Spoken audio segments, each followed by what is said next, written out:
नमो अरिहन्ताणं नमो सेद्धाणं नमो आयर्याणं नमो वज्रायाणं नमो लोये सवसागुणं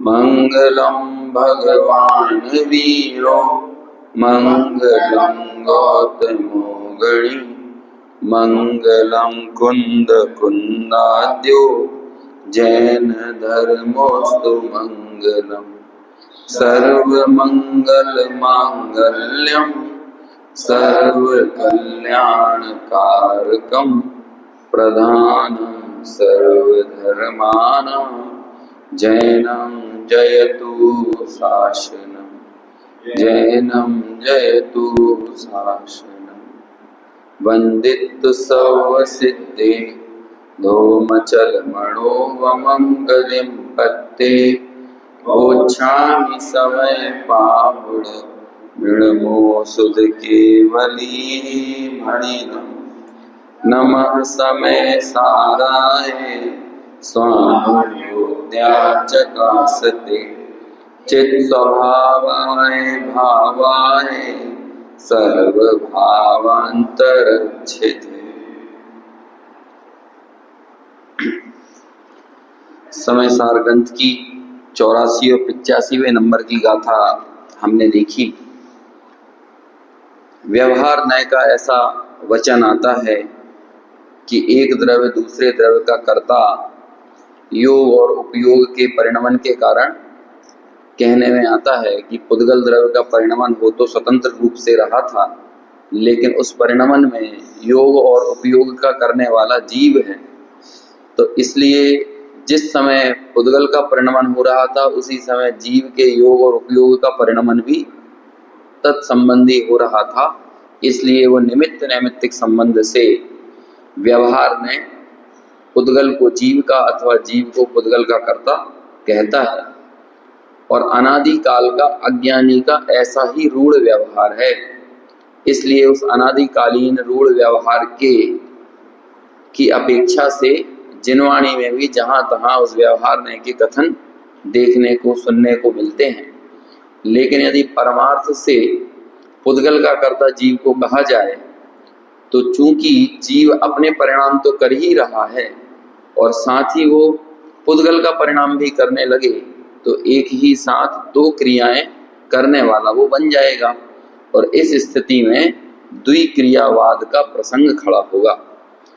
तो 85 गाथा में ये तो कह दिया कि द्विक्रियावाद का प्रसंग खड़ा होगा, लेकिन 86वीं गाथा में आचार्य कुंद ये स्पष्ट करते हैं कि ये द्विक्रियावाद कोई छोटा मोटा अपराध नहीं है, बल्कि ये द्विक्रियावाद साक्षात मिथ्या दर्शन है और वो मिथ्या दृष्टि ही है।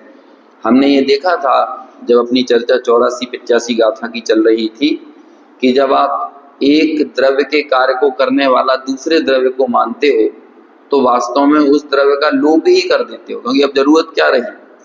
उस विभाग वो स्व और पर का विभाग अस्त हो गया ना, कि जिस स्व लक्षण के कारण हम जीव को जीव कहते हैं और पुद्गल को पुद्गल कहते हैं, जब पुद्गल का लक्षण जीव का लक्षण बन जाए और जीव का लक्षण पुद्गल का लक्षण हो जाए तो दूसरे द्रव्य की जरूरत ही नहीं है। आपस में दोनों का विभाग ही नहीं हो पाएगा और दोनों आपस में एक में हो जाएंगे, गड्ढमड्ढ हो जाएंगे, एक द्रव्य का ही लोप हो जाएगा। और जब एक पर्याय का लोप करने मात्र से ही संपूर्ण विश्व के घात का प्रसंग आता है, तब एक द्रव्य का ही घात आप कर दोगे तब तो समझ लो कि कितनी बड़ी कितना महाभयंकर अपराध हुआ। क्योंकि हालांकि होगा ऐसा कभी नहीं, लेकिन अज्ञानी के ज्ञान में इस तरह की वृत्ति बनती है। इसलिए इस महा अपराध को यहाँ पर द्विक्रियावाद मिथ्या दर्शन ऐसा कह रहे हैं। तो आचार्य कुंद 86 नंबर की गाथा में पेज नंबर 156 पर इसी बात को अत्यंत स्पष्ट शब्दों में हमारे सामने रखते हैं कि आत्मा के भाव का करने वाला पुद्गल हो जाए और पुद्गल के भाव का करने वाला आत्मा हो जाए तो वो व्यक्ति ऐसा जो भी ऐसा मानता है वो वास्तव में द्विक्रियावादी मिथ्या दृष्टि है। देखो उत्थानिका में भी लिखा है। अब पुनः प्रश्न करता है कि दो क्रियाओं का अनुभव करने वाला मिथ्या दृष्टि कैसा है, उसका समाधान करते हैं। अब अमृत चंद्राचार्य टीका में इसे और स्पष्ट करेंगे कि वो द्विक्रियावाद मिथ्या दर्शन क्यों कहलाता है। पहले अपन ये गाथा पढ़ते हैं, फिर इसकी टीका के आधार से चर्चा करेंगे। जम्मादु अत्त भावम पोगल भावम च दो विकुवन्ति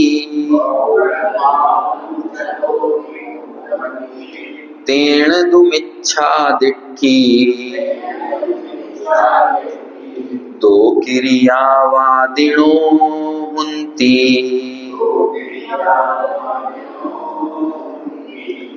जीव भाव पुद्गल भाव दोनों भाव को आत्मा करे। इस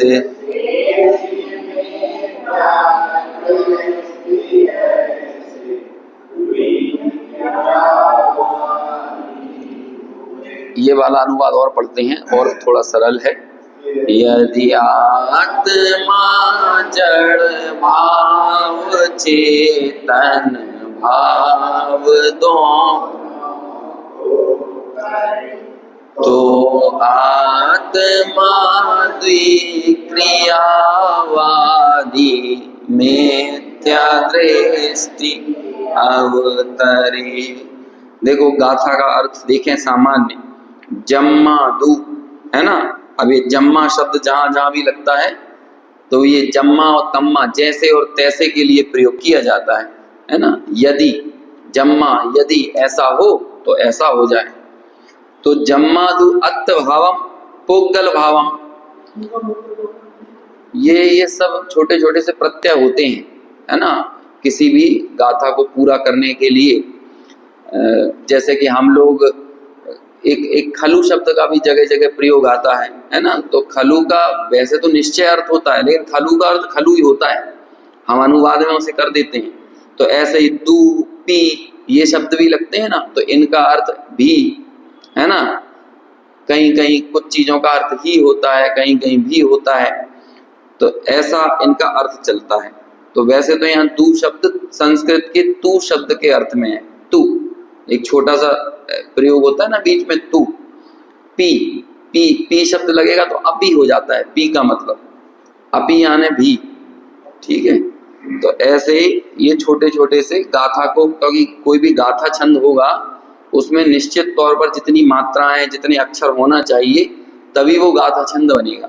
एक मात्रा भी यदि कम ज्यादा हो जाएगी तो लय बिगड़ जाती है। तो इसलिए जैसे हिंदी में दोहा छंद होता है, संस्कृत में अनुष्टुप हम लोग पढ़ते हैं, ऐसे ही ये भी एक छंद का प्रकार है, गाथा छंद। प्राकृत की ये सभी जो गाथाएं इन्हें बोलते हैं ना, ये गाथा छंद के कारण ही गाथा है, क्योंकि ये गाथा छंद में ही लिखी जाती है।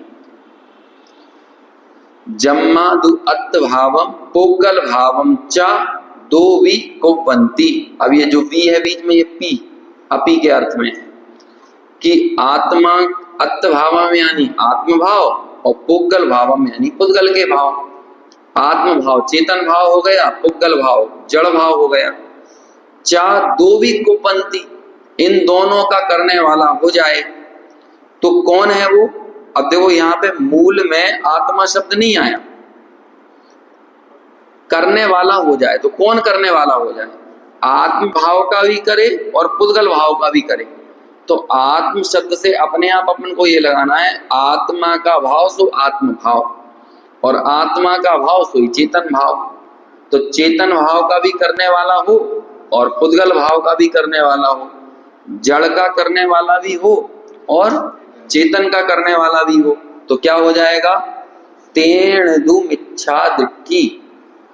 वो कौन है तेण, वह कौन हो जाएगा, मिथ्या दिट्ठी, मिथ्या दृष्टि हो जाएगा। कौन सा मिथ्या दृष्टि, दो क्रियावादिनों, दो क्रियावादी मिथ्या दृष्टि हुंती, हुंती यानी होता है। ठीक है ना, ये इसका सरल अर्थ हुआ। जम्मादु अत्त भावम पोगल भावम च दो विकोपंती तेण दु मिच्छा दिट्ठी दो क्रियावादिणो हुंती, दो क्रियावादी मिथ्या दृष्टि होता है। देखो अभी अनुवाद इसकी टीका पढ़ते हैं। निश्चय से द्विक्रियावादी, अब देखो यहाँ निश्चय क्यों लगा दिया, क्योंकि व्यवहार ने कदाचित इन दो क्रियाओं को एक की क्रिया कह देता है निमित्त नैमित्तिक संबंध से, लेकिन परमार्थ से उसकी क्रिया उसकी ही क्रिया है। अब जैसे ये लैपटॉप कौन चलाता है, तो हम यहाँ बैठे हैं तो हम चलाते हैं। अभी कई बार ऐसा हो कि वो लैपटॉप खुलने में टाइम लगा रहा है, यदि मैं चलाता हूं तो वो प्रोसेसिंग क्यों कर रहा है, तुरंत खोल दो ना। कई बार हम भी बोलते हैं ना, कोई फाइल अपलोड की तो फाइल अपलोड हो रही है तो दिखा रहा है 10%, 20%, 30%, तो फिर भाई वो फाइल अपलोड कौन कर रहा है, मैं कर रहा हूं, तो ये इतना टाइम क्यों लग रहा है, 10%, 20%, 30%, तुरंत ही कर दो ना फाइल अपलोड। जीमेल पे कोई फाइल अटैच करना है या कुछ और कहीं सेंड करना है तो डाउनलोड करना है, तो जो घूमता है कर्सर तो हम क्या बोलते हैं, अरे अभी शांति से बैठो, हो रही है। अच्छा ये हो रही है और उससे थोड़ी देर पहले तुम बोल रहे थे कि कर रहे हो, तो तुम ही बता दो तुम कर रहे हो कि हो रही है? मोबाइल कौन चलाता है? आपने मोबाइल को स्टार्ट किया, अरे अभी रीस्टार्ट हो रहा है। अच्छा रीस्टार्ट हो रहा है और जब हो जाएगा और तुम दो चार कुछ चीजें अपने हिसाब से कर लोगे तो बोलोगे कि मैं कर रहा हूं, तो तुम पहले ये तय कर लो कि हो रहा है कि कर रहा है, क्योंकि जो होना शब्द है वो एक द्रव्य का स्वयं का परिणाम होता है। जो होना शब्द हम प्रयोग करते हैं ना, और जहां जहां करने शब्द का प्रयोग करते हैं वहां पर द्रव्य का कर्ता पर द्रव्य को मानते तब करने का प्रयोग करते हैं। लोक में ऐसा ही व्यवहार चलता है। तो अब लैपटॉप का चलाने वाला लैपटॉप खुद और लैपटॉप को चलाने वाला मैं भी, तो अब ये क्या हो गई, ये दो तरह की क्रियाएं नहीं हो गई। एक तो लैपटॉप की क्रिया लैपटॉप से भी हो रही है और एक लैपटॉप की क्रिया मैं भी कर रहा हूं। तो फिर भैया तय कर लो, ये द्वंद्व मिटाओ अपने जीवन का कि वास्तव में करने वाला कौन है, क्योंकि यदि ये द्वंद्व रहेगा तो ये द्वंद्व निर्विकल्पता में बहुत बड़ी बाधा बनने वाला है। और निर्विकल्प अनुभूति का नाम ही सम्यक दर्शन है। सिर्फ सम्यक दर्शन ऐसा नहीं हो जाएगा कि भगवान के सामने हमने 3-3 घंटे विधान कर लिया, पूजा कर ली। कल या परसों अपन ने पढ़ा था ना वो फाइनल नोट छोटे दादा का अनुशीलन में, कि भाई अकेले पूजा विधान भक्ति उपास आदि क्रियाएं करने मात्र से यदि तू ये समझे कि तुझे इस वस्तु स्वरूप का वस्तु निर्णय हो जाएगा, अब सम्यक दर्शन हो जाएगा, तो ऐसी बात नहीं है। वस्तु स्वरूप को समझने के लिए तो जिनेंद्र भगवान के वचनों को बहुत सावधानी से समझना पड़ेगा और सावधानी से समझकर निर्णय करना पड़ेगा।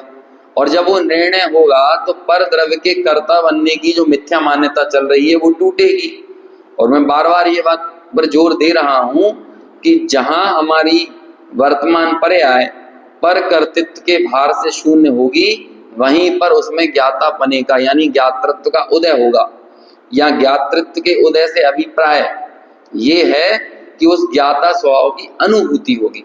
ज्ञाता तो प्रत्येक ज्ञान की पर्याय है, लेकिन वो प्रगट ज्ञान की पर्याय पर द्रव्य के ममत्व से भरी हुई है, उसके स्वामी पने से भरी हुई है, उसके कर्ता पने से भरी हुई है। एक पूर्व में तर्क दिया था कि कोई किसी द्रव्य का स्वामी तब हो सकता है जब वो उसी जाति का हो। कोई 25वीं गाथा कल भी हमने शायद याद 25वीं या 22वीं इन दोनों गाथाओं में इस तरह की बात थी कि यदि पुद्गल द्रव्य मेरा हो तभी हो सकता है जब मैं स्वयं पुद्गल हो जाऊं, है ना। एक द्रव्य दूसरे द्रव्य का स्वामी तब होता है जब वो उस जाति का होता है। देखो इसे ऐसे समझो, गधे का स्वामी वो क्या कहते हैं, गधी का स्वामी कौन है ना, गधा, समझ में आया। गैया का स्वामी कौन, बैल। भैंस का स्वामी कौन, शेरनी का स्वामी कौन। क्यों हो रहा है कि शेरनी का स्वामी शेर ही क्यों है, क्योंकि वो उस जाति का है। जो उस जाति का हो वो ही उसका स्वामी होता है। अब देखो लोक में बोलते हैं ये हमारा गधा है तो गधे के स्वामी तुम तब हो सकते हो जब तुम खुद गधे हो। ऐसा उदाहरण गुरुदेव दिया करते थे, समझ में आया। तू जिसका भी स्वामी बनता है तुझे उस जाति का होना पड़ेगा। ऐसे ही हम ये कह रहे हैं मैं इस माइक का स्वामी, मैं इस मकान का स्वामी, मैं इस दुकान का स्वामी, मैं मोबाइल का स्वामी, लैपटॉप का स्वामी, तो ये कब बनूंगा? जब मैं उस जाति का हूं। और जहां स्वस्वामी संबंध होता है वहीं कर्ता भोक्ता संबंध होता है। ये स्वस्वामी, इसका मतलब क्या हुआ? स्व मतलब हुआ एकत्व और स्वामी मतलब हुआ ममत्व। जैसे कि मेरा मोबाइल, तो मोबाइल का स्वामी कौन? मैं। तो ये जो स्वामित्व का संबंध जुड़ा है इसे क्या बोलते हैं? ममत्व। और ममत्व संबंध वहीं पर होगा जहां पर एकत्व होगा। समझ में आया कि मैं मोबाइल का स्वामी तभी हो सकता हूं जब मैं खुद मोबाइल हो जाऊं। हम अभी कर्ता कर्म की यहां चर्चा कर रहे हैं कि जो कर्म प्रकट हुआ है उसमें कर्ता सर्वव्यापक होना चाहिए आदि और मध्य अंत में, क्योंकि कर्ता स्वयं से कर्म रूप परिणमित होता है। ये बोल रहे ना, जो स्वतंत्र पने कर्म रूप परिणमित हो वही क्या है? वो करता है। जैसे मान के चलो यहाँ मिट्टी रखी हुई है और उस मिट्टी से आप घड़ा बना रहे हो, तो क्या हो रहा है? धीरे धीरे मिट्टी खत्म हो रही है और यहाँ घड़ा बनता चला जा रहा है। आपने और मिट्टी डाली तो घड़ा बना। तो जो घड़े के रूप में घड़े का जो आविर्भाव हुआ जहां पर, वहां पर मिट्टी तिरोभूत हो गई कि नहीं? मतलब मिट्टी का खात्मा हुआ ना। लेकिन जब कुम्हार ने घड़ा बनाया तो कुम्हार कितना खत्म हुआ? कुम्हार भी पूरे का पूरा था। और तुम ये बोल रहे हो कि कुम्हार ने घड़ा बनाया। बाई ने रोटी बनाई तो रोटी बनाते समय बाई कितनी खत्म हो गई? ऐसा तो नहीं हो रहा ना, क्योंकि जब कर्म पने से यानी जो भी कार्य होता हुआ दिखाई देता है तो वो कर्ता स्वयं ही कार्य रूप परिणमित होता है। ये जो पूरी चर्चा अपनी चल रही है इसमें यही निष्कर्ष निकलकर सामने आ रहा है।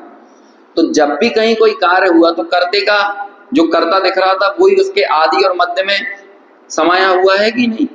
लेकिन अब घड़े में कितना आदि मध्य अंत में वो समाया हुआ है।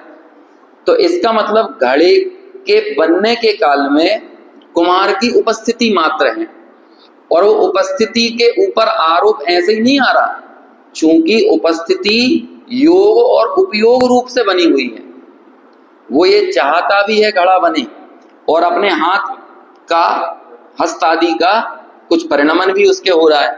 तो ये हस्त आदि का परिणमन कहलाता है योग।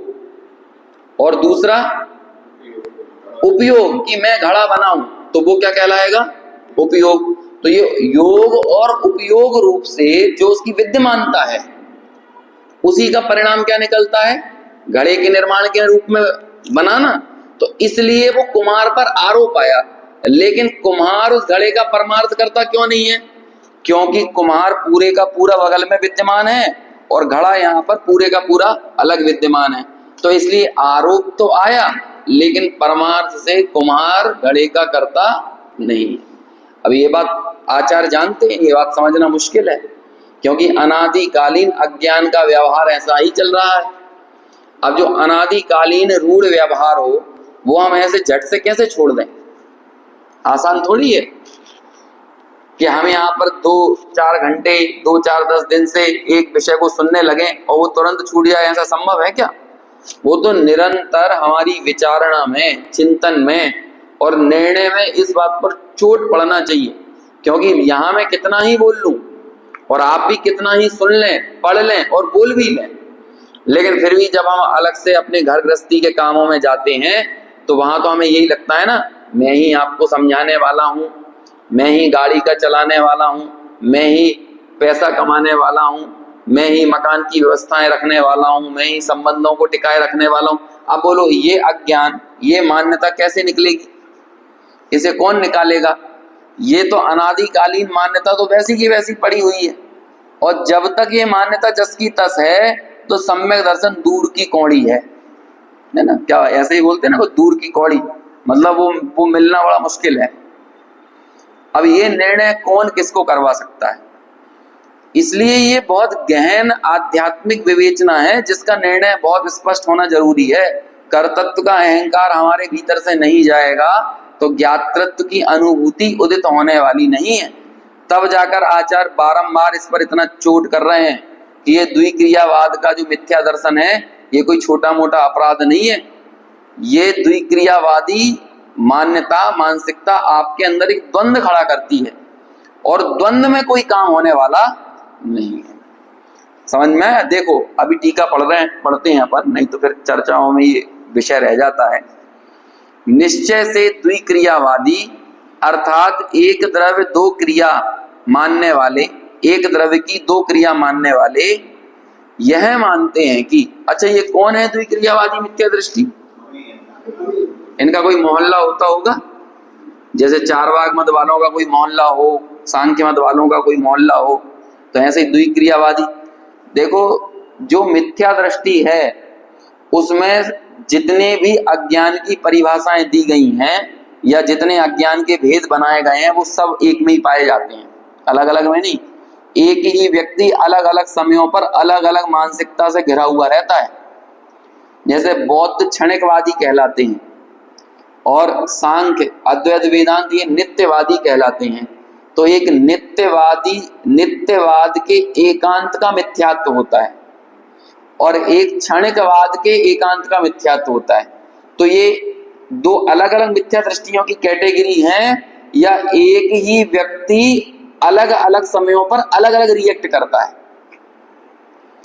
जैसे जब भोग भोगने की बात आती है, समझ में आया, तो वो क्षणिकवाद की बातें करने लगता है। भैया जवानी का कोई भरोसा नहीं है, जीवन का कोई भरोसा नहीं है, जहां घूमना हो, जहां फिरना हो, जो खाना हो, जो पीना हो वो खाओ पियो मजे करो, जिंदगी का कोई ठिकाना नहीं है। तो बोलो वो उसी समय क्षणिकवादी बन गया कि नहीं? जैसे चारवाक मत के लोग होते हैं वो इसी तरह से बातें करते हैं ना, यावत जीवेत सुखम जीवेत ऋणम कृत्वा घृतम पिबेत भस्मीभूतस्य देहस्य पुनरागमनम कुतः। तो ये क्षणिकवादी बात हो गई कि ये देह भस्मीभूत हो जाने वाली है, पुनरागमन नहीं होता। पुनरागमन मतलब पुनर्जन्म कुछ नहीं होता। तो बोलो ये क्षणिकवादी बातें नहीं हो गई। और फिर दूसरी तरफ हम ही कभी नित्यवादियों की तरह रिएक्ट करने लगते हैं कि इस पर्याय की स्थिति तो थोड़े काल की है, लेकिन हमारे इस जीवन की योजनाओं को देखो, मकान पे मकान बने जाएं, प्लॉट पे प्लॉट खरीदे चले जाएं, समझ में आया? फिर अपना सब कुछ घर गृहस्थी के कामों में ऐसे व्यस्त हों कि अपने हित और अहित का विचार छोड़ दें और 85 90 साल की उम्र भी हो जाए तो भी इन्हीं लौकिक कार्यों के ही करने में निरंतर बना रहे, तो वही व्यक्ति उस समय नित्यवादी एकांत मिथ्या दृष्टि हो गया। अब इनमें कमी क्या है? नित्यवाद भी होता है, क्षणिकवाद भी होता है, लेकिन ये गलती कहाँ कर रहा है कि पर्याय तो है क्षणिक, लेकिन ये पर्याय को ही नित्य मान के रखा है। ये पर्याय जो है ये क्या है? क्षणिक है, तो इसे ही क्या मान के रखा है? नित्य मान लिया। और जो त्रिकाली द्रव्य स्वभाव है वो है नित्य, लेकिन ये उसकी स्वीकृति ना करके भैया हम तो मर जाने वाले हैं, खत्म होने वाले हैं, इसके बाद कोई जीवन है नहीं है, इसलिए अभी भोगो मजे करो आनंद करो। तो अब वो जिनवाणी दोनों ही व्यक्तियों की अलग अलग समय पर बनने वाली मान्यता है, अथवा किसी व्यक्ति में किसी मान्यता का अतिरेक, किसी में किसी दूसरी मान्यता का अतिरेक। जब ऐसी स्थिति होती है तो ये जिनवाणी अनेकांतिक दृष्टि से कथन करती है, हमें नित्यता का बोध भी कराती है और अनित्यता का भी बोध कराती है। जब हम 12 भावनाएं पढ़ते हैं तो क्या कहेगी? राजा राणा छत्रपति हाथिन के असवार, मरना सबको एक दिन अपनी अपनी वार। तो काय के लिए बोला है? इसलिए बोला है कि सब अभी भोग लो, अभी खा लो, अभी पी लो, अभी मजे कर लो, इसलिए होगा। ऐसा नहीं है, बल्कि ये जो क्षणिकवादी बात है ये इसलिए है कि भाई समय बहुत थोड़ा है, अपने आत्म कल्याण के मार्ग पर तुम आगे बढ़ो, यानी अपनी वास्तविक मूल सत्ता की स्वीकृति करो। इसलिए जयचंद जी छाबड़ा ने एक ही 12 भावनाओं को दोनों दृष्टियों से लिखा, द्रव्यार्थिक नय से भी लिखा, पर्याय आर्थिक नय से भी लिखा। समझ में आया ना? द्रव्य रूप करी सर्व थिर, परजय थिर है कौन। द्रव्य दृष्टि आपा लखो, परजय नय करी कौन। देखो एक ही छंद में कंप्लीट बात कह दी उन्होंने कि द्रव्य की दृष्टि से देखो तो सब निश्चित है, सब नित्य है, नित्य है। और पर्याय दृष्टि से देखो तो द्रव्य क्या है? द्रव्य रूप करी सर्व थिर, परजय थिर है कौन? पूछ रहे हैं, बोलो पर्याय से कौन सी चीज निश्चित है, वो नित्य है। तो फिर करना क्या चाहिए, प्रयोजन कैसे सिद्ध होगा? द्रव्य दृष्टि आपालको, यानी अपने आत्म स्वभाव को द्रव्य दृष्टि से देखो, और परजय नय को क्या कर दो? गौण करो, क्योंकि पर्याय के देखने से चंचलता बनी रहेगी और एक द्रव्य स्वभाव के अनुभवन करने से दृष्टि में स्थिरता आएगी। तो ये दोनों बातें हो गई कि नहीं? तो जैसे लोक में ये नित्यवादी और क्षणिकवादी के कोई अलग अलग मोहल्ले नहीं होते, ऐसे ये द्विक्रियावादी का भी कोई अलग मोहल्ला नहीं है, बल्कि हमारे भीतर ही द्विक्रियावाद पड़ा हुआ है। जब हम भगवान के सामने आए, जिनवाणी को सुने, अथवा लोक में भी कभी देखो, आज ऐसा विचार आया कि कई बार हम हमारी कुंठाओं को वैराग्य समझ लेते हैं, जबकि कुंठा कभी वैराग्य नहीं होती है। टोडरमल जी ने इसका बहुत पोस्टमार्टम किया है। जैसे कई बार कई कुंठित व्यक्ति हों, पहले अपने वहां पे स्वाध्याय चलता था पिपलानी में, तो कई वर्षों से चला, बहुत सालों तक चला। पहले पंडित हेमचंद जी साहब का चलता था, फिर मानक चंद जी ने बहुत वर्षों तक, फिर एक बार मेरे को कोई बाहर मिल गए व्यक्ति स्वाध्याय के बाद, है ना। अब मैं ज्यादा जानता तो हूं नहीं कौन थे, है ना।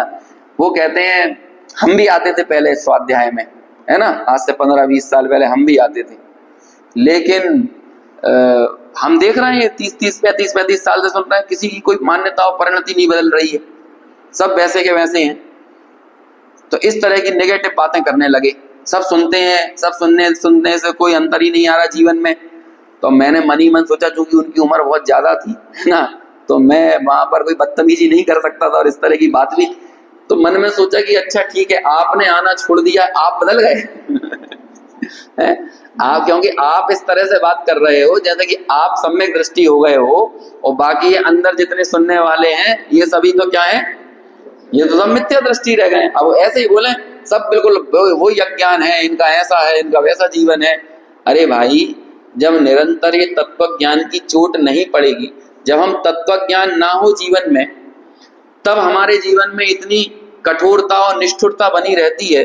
तो सोचो, जब तत्व ज्ञान से शून्य हो जाएंगे तो जो कोमलता का थोड़ा बहुत संचार हो रहा था वो भी होना अवरुद्ध हो जाएगा। तो अब ऐसी नेगेटिव बातें कई लोगों से दिखती हैं। मुंशी प्रेमचंद ने अपने एक उपन्यास में ऐसी एक लाइन लिखी कि परास्त व्यक्ति अत्यधिक आदर्शवादी होता है जो पराजित व्यक्ति होता है ना, वो बहुत आदर्शवाद की बातें करता है। तो ऐसे ही हम हमारे जीवन की कुंठाओं में कई बार बहुत वैराग्य की बातें करने लगते हैं। व्यवसाय में लॉस हो जाए, संबंधों में टूटन आ जाए, संबंधों में बिखराव हो जाए, है ना, तो हम इस तरह की बातें करने लगते हैं। अरे कोई नहीं है, सब बेकार है, ये सब जिनवाणी की जो चर्चाएं चल रही हैं सब ऐसे ही गाल बजाने का काम कर रहे हैं, है ना, अंदर में कोई परिणमन नहीं है। अरे भाई, इतनी नेगेटिविटी के साथ मोक्ष मार्ग में आगे नहीं बढ़ाया जा सकता। हर जगह आपको पॉजिटिव नजरिया और दृष्टिकोण होना चाहिए।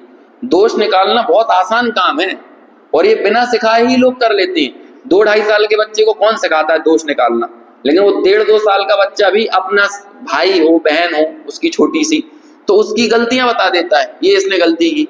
अब हम जब उम्र के साथ इतने बढ़ गए, हम 55 साल के हो गए, 60 के हो गए, 50 के हो गए, तब भी हम दोष निकालने का काम कर रहे हैं, तो हम में और वो 1.5-2 साल के बच्चे में क्या अंतर रहा।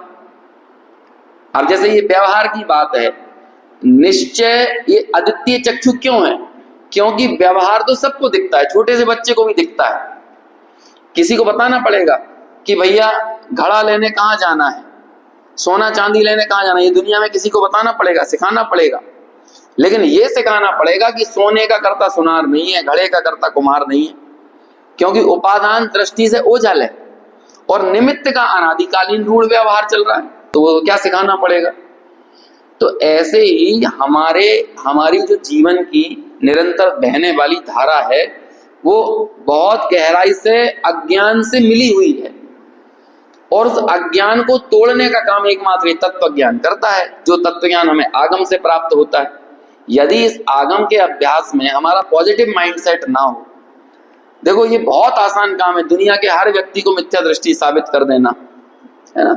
ये ठीक वैसी ही बात है, चोर को पूरी दुनिया चोर नजर आती है। जब आपको पूरी दुनिया में अज्ञान, जब आपको पूरी दुनिया में मिथ्या दर्शन, कसाएं ही कसाएं नजर आ रही हैं, तब आपको दुनिया देखने की जरूरत नहीं है, आपको अपने भीतर झांकने की जरूरत है।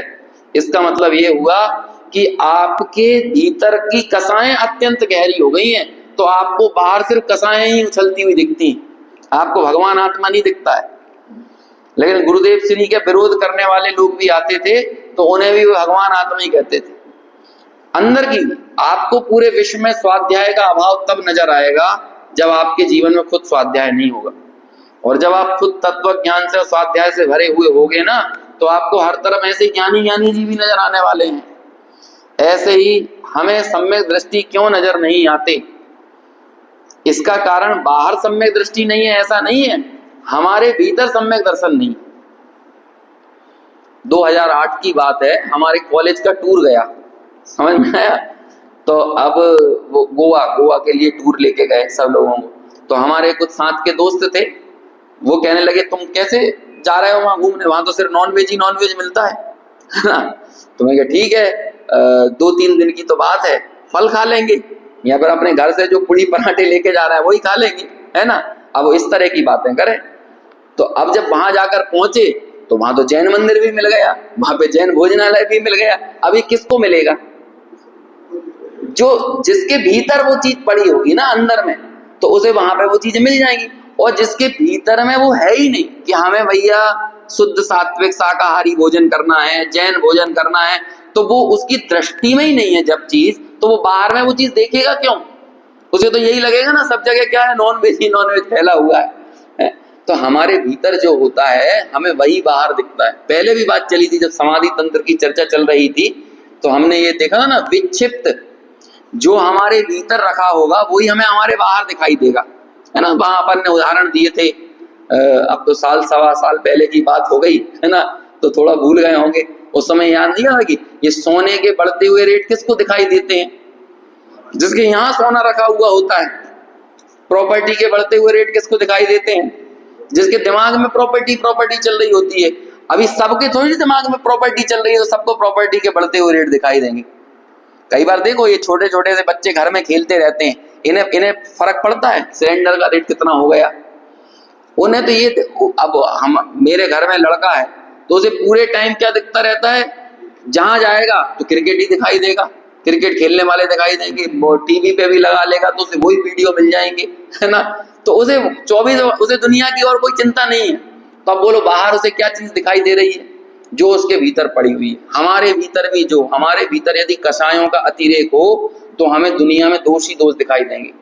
हम पंडितों में दोष दिखाई देगा, सेठों में दोष दिखाई देंगे, त्यागियों में दोष दिखाई देंगे, तपस्वियों में दोष दिखाई देंगे, सब जगह दोष ही दोष दिखाई देंगे। इसलिए ये उपगूहन अंग जो है ना, उपगूहन अंग बहुत महत्वपूर्ण अंग है। आचार्यों ने तीव्र कषाय का चिन्ह बोला है, अन्य व्यक्ति में दोष देखना। और मैं तो कई बार बोलता हूँ, लोग कहते हैं ना हम तीर्थ क्षेत्र पर गए तो वहां जाकर क्या नियम लें। मैंने कहा भाई जमी कंद छोड़ना नहीं छोड़ने का नियम लेना ये तुम्हारी व्यक्तिगत मान्यता है, किसी की निंदा करना छोड़ो।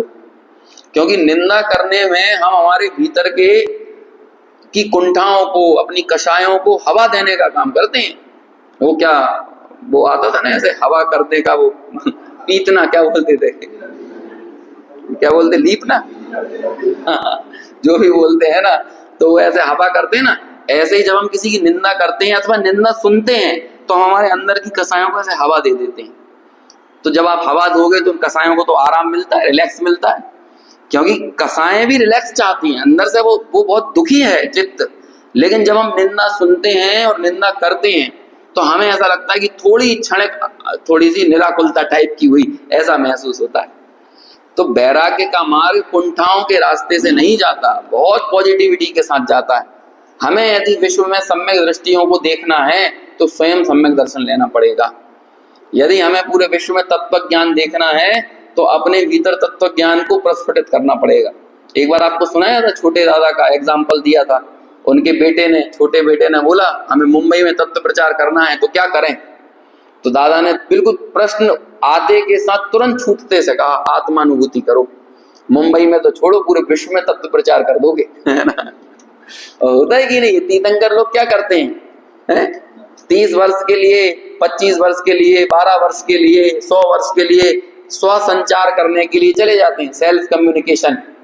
और वो इतना अच्छा सेल्फ कम्युनिकेशन करते हैं पनखंड आदि में, जंगल में जाकर, कि थोड़े दिनों बाद मास कम्युनिकेशन अपने आप होने लगता है। मास कम्युनिकेशन समझ गए? समूहसरण की रचना हो गई तो जनसंचार होने लगा। समूहसरण से ज्यादा मास कम्युनिकेशन कहीं होता है?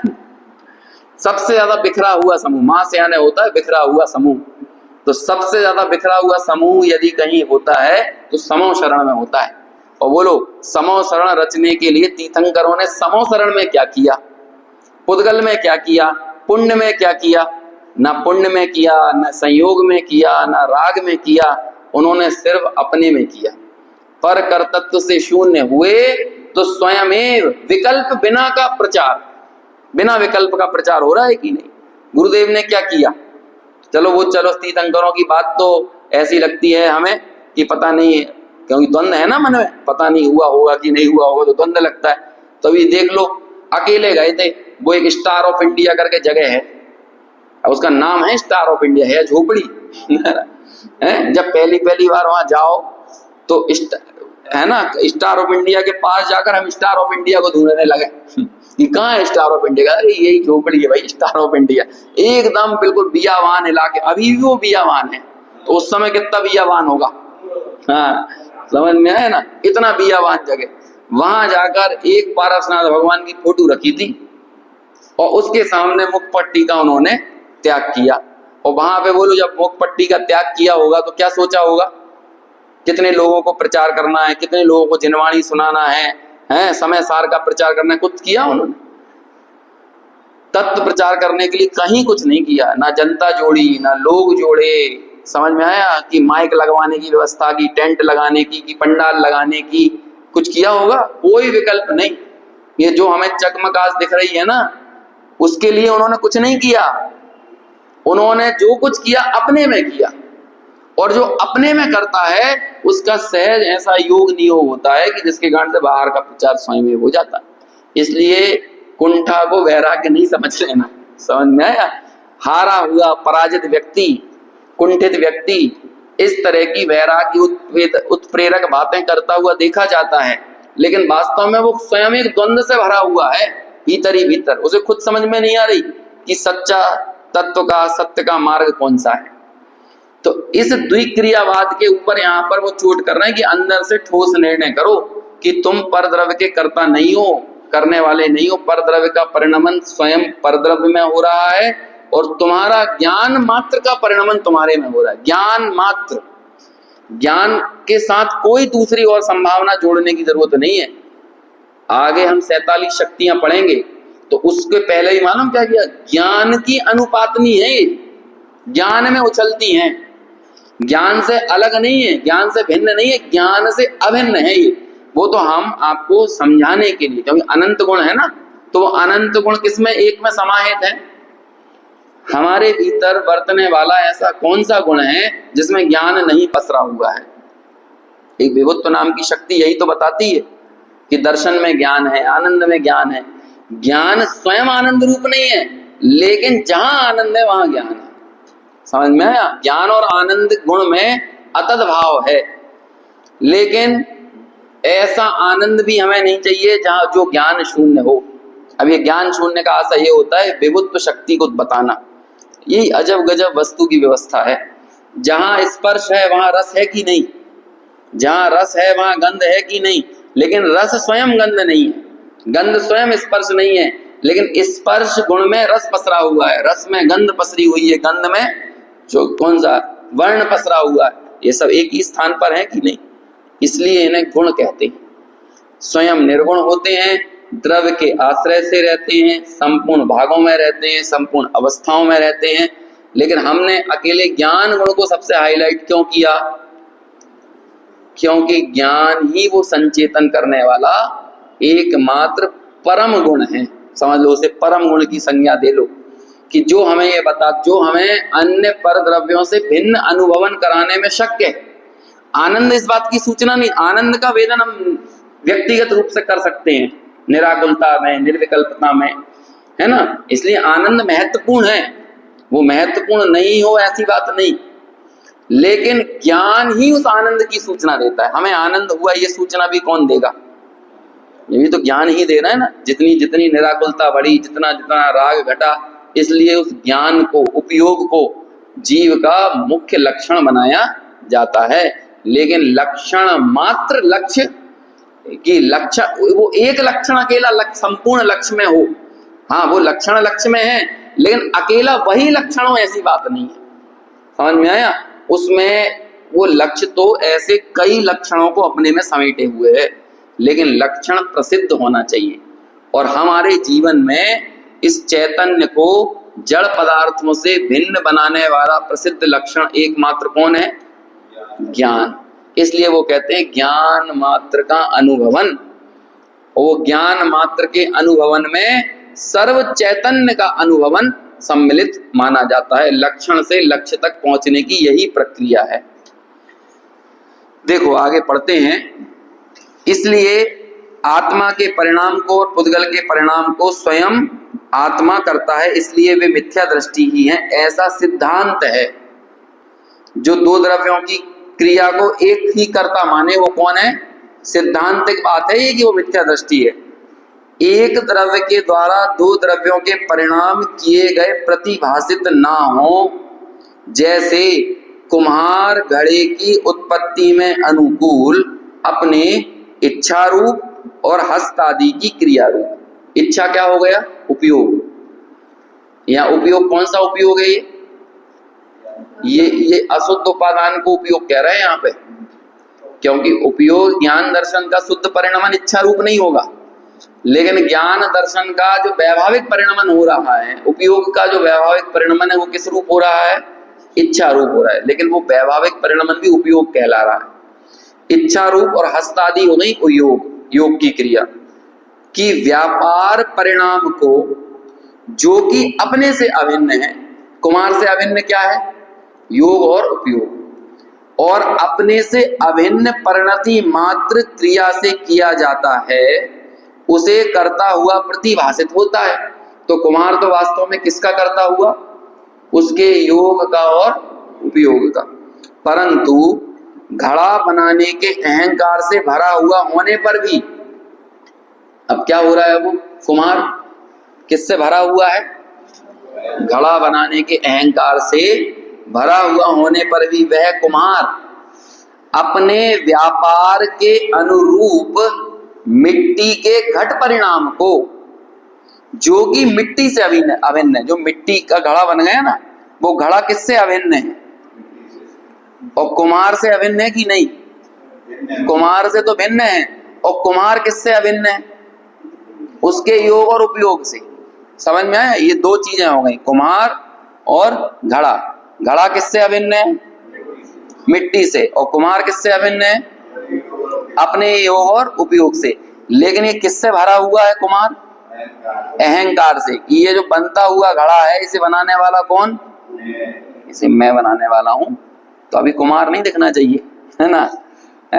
ये दोनों द्रव्यों के भिन्न परिणाम को भिन्न जाति का नहीं मानोगे अपने से। उसे जब जब हम पुद्गल को अभिन्न मानेंगे तब तब दुखी होंगे, अहंकारी होंगे, कसाई होंगे। आपने मेरे से कुछ दुर्वचन बोले, यदि मैंने उन शब्दों से अपने आप को अभिन्न माना तो मैं 2-4-6 दिन परेशान रहूंगा, दुखी होता रहूंगा, आपसे बात नहीं करूंगा, जिंदगी भर का द्वेष ले लूंगा आपके साथ। कब लिया मैंने? जब आपके कहे गए वचन, जो कि क्या हैं? पुद्गल हैं कि जीव हैं? जो आपके वचन हैं, भाषा वर्गणा है, वो क्या है? और जब मैंने ये मान के चला कि ये मैं इनसे अभिन्न हो गया, ये मेरे कान में पड़े, मेरे ज्ञान का विषय बने, तो मैं इन शब्दों रूप हो गया। आपने मुझे बोल दिया पागल, आपने मुझे बोल दिया मूर्ख, तो अब मैं वो मूर्ख शब्द से अपने आप को जब अभिन्न अनुभव करूंगा तो कैसा होऊंगा? और वो ही आप थोड़ी प्रशंसा कर दो, आप बहुत भले हैं, अच्छे हैं, अच्छा बताते हैं, समझाते हैं, तो मुझे क्या लगने लगा? अब जो मैंने उससे अभिन्न अपने आप को महसूस किया तो अहंकार, मान पैदा होगा। यदि प्रतिकूल परिणमन पुद्गल का होगा, वो प्रतिकूल अनुकूल है नहीं, ये अनुकूल और प्रतिकूल तो मैं मान रहा हूं, लेकिन वो प्रतिकूल लगने वाला जो परिणमन है, उससे जब मैं अपने आप को अभिन्न मानूंगा तो मैं क्रोधी हो जाऊंगा। और अनुकूल लगने वाला जो परिणमन है पुद्गल का, उससे मैं अपने आप को अभिन्न मानूंगा तो मैं क्या हो जाऊंगा? मानी। समझ में आया? डॉक्टर साहब ने छोटे लाला की जो किताब है ना, धर्म के 10 लक्षण, उसमें उन्होंने एक एग्जाम्पल दिया कि जिन लोगों का शारीरिक स्वास्थ्य कमजोर होता है उन्हें गर्म हवाएं भी परेशान करती हैं और ठंडी हवाएं भी परेशान करती हैं। गर्म हवाओं में उनको लू लग जाती है और ठंडी हवाओं में उन्हें जुकाम हो जाता है। ऐसे ही जिनका आत्मिक स्वास्थ्य कमजोर होता है उन लोगों को प्रशंसा की ठंडी हवाएं भी परेशान करती हैं और निंदा की गर्म हवाएं भी परेशान करती हैं। निंदा की गर्म हवाओं में उन्हें क्रोध का बुखार आ जाता है ना, लू लग गई मतलब, और प्रशंसा की ठंडी हवाओं में उन्हें मान का जुकाम हो जाता है। और ये आत्मिक स्वास्थ्य कमजोर होने का मतलब क्या है? कि आप इतने पोले हो अंदर से, पोला जानते हो, खोखले, अंदर से इतने पोले हो कि बाहर के परद्रव्य को अपने अंदर घुसा हुआ महसूस कर रहे हो। और हम यदि विज्ञान घन स्वभाव का अनुभव करेंगे तो वो परद्रव्य का हमारे अंदर में प्रवेश अनुभव ही क्यों करेंगे? जब हम विज्ञान घन स्वभावी हैं तो किसी के प्रशंसा के वचन हो कि निंदा के वचन हो, मान मिले कि अपमान मिले, क्या फर्क पड़ता है? अनुकूल हो या प्रतिकूल वृत्ति हो, क्या होता है? अनुकूल कहें प्रतिकूल कहें, ये झूठी मन की वृत्ति है। तो ये अनुकूल प्रतिकूल मानने की मान्यता ही हमारा पोलापन है, खोखलापन है, अंदर से खोखलेपन को दर्शाता है। तो वास्तव में वो परद्रव्य से मेरी अभिन्नता, इस बात का निर्णय यदि हम करें तो ना हमारा पर से स्वामी संबंध स्थापित होगा और ना ही पर से कर्ता और भोक्ता संबंध स्थापित होगा। देखो, लेकिन अभी यहाँ कुमार का उदाहरण देना कि वो अहंकार से भरा हुआ है, ऐसे हम सब भी अपने योग और उपयोग का परिणमन करते हुए जो पुद्गल का भिन्न परिणमन हो रहा है उससे अपने आप को अभिन्न महसूस करते हैं। ये मकान बना तो पुद्गल का परिणमन नहीं है, मेरे ही परिणमन है, मतलब मैंने ही बनाया है। और वो मकान को देख देख के ऐसे दूर से खड़ा हो के ऐसा लगता है इधर उसके आरबीसी काउंट बढ़ रहे हो, है ना, अच्छा मकान बन जाए, अपने बच्चे की तरक्की हो जाए तो ऐसा लगता है कि नहीं हमारे हीमोग्लोबिन बढ़ गया हो है। क्या होता है? बिल्कुल ऐसा लगता है वो बच्चे की प्रतिष्ठा, भले बच्चे को तुमसे कोई लेना देना नहीं हो, बच्चा अपनी दुनिया में एकदम मस्त हो गया है, लेकिन यहाँ दूर से बैठा बैठा वो बच्चा तुतकार रहा है, फोन करने की फुर्सत नहीं हो यदि आगे बढ़ जाए, लेकिन ये यहीं दूर से बैठा बैठा हमारा लड़का हमारा लड़का हमारा लड़का करे जाएगा ऐसे।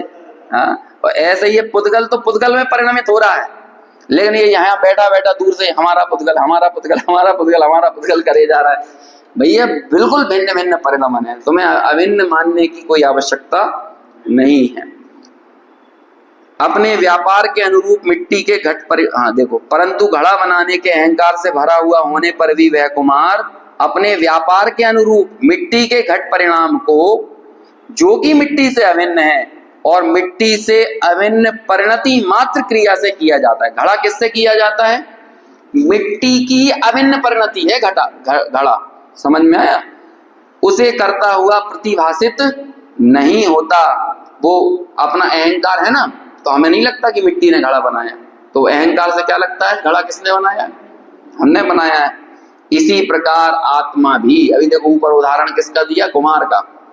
अब नीचे वो सिद्धांत में घटाते हैं, हालांकि वो कुमार भी आत्मा ही है, लेकिन उदाहरण तो बनाना पड़ेगा कुछ।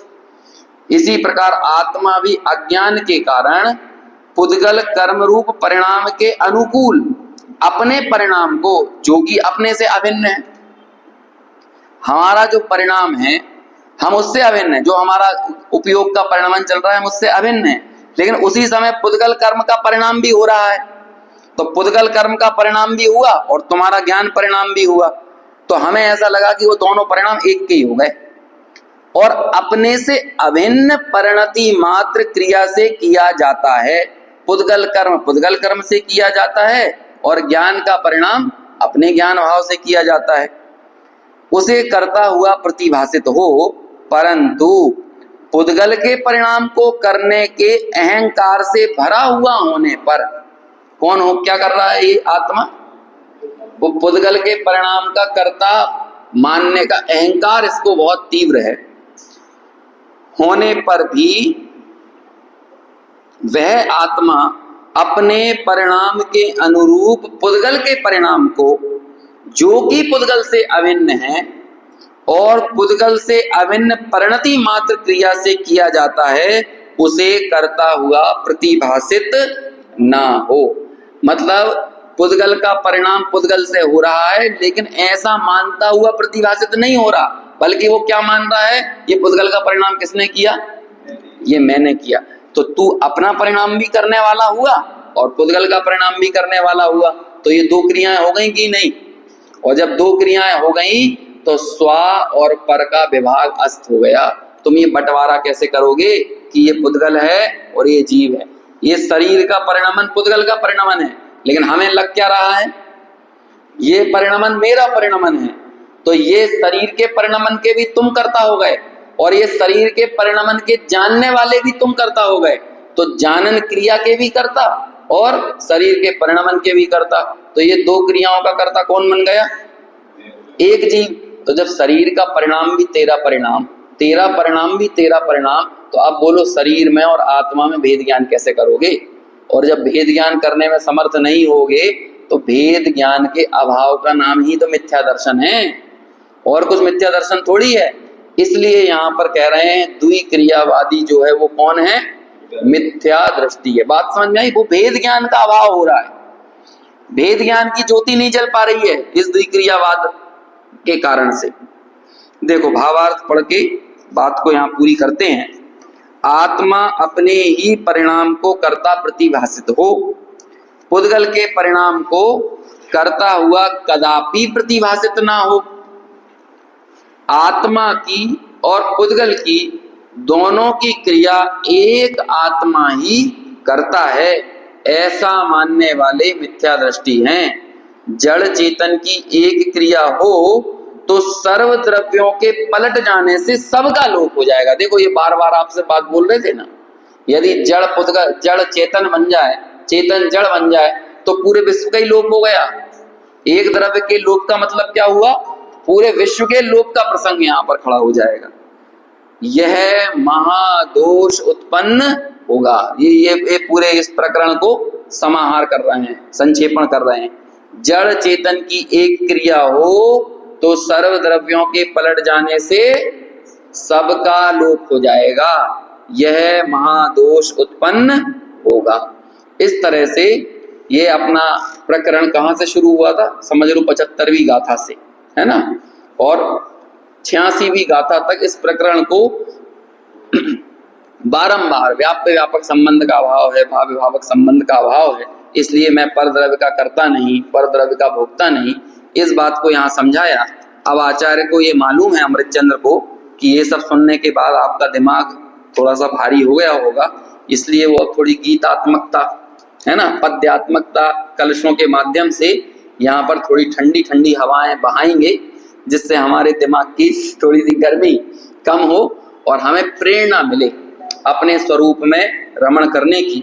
ऐसे लगातार 6 कलश अब यहाँ पर आने वाले हैं और फिर उसके बाद थोड़ा सा प्रकरण हल्का सा टर्न लेगा, लेकिन ये कर्ता कर्म की मान्यता पर ही आगे भी चोट आचार करते चले जाएंगे। उसकी चर्चा यथा समय पर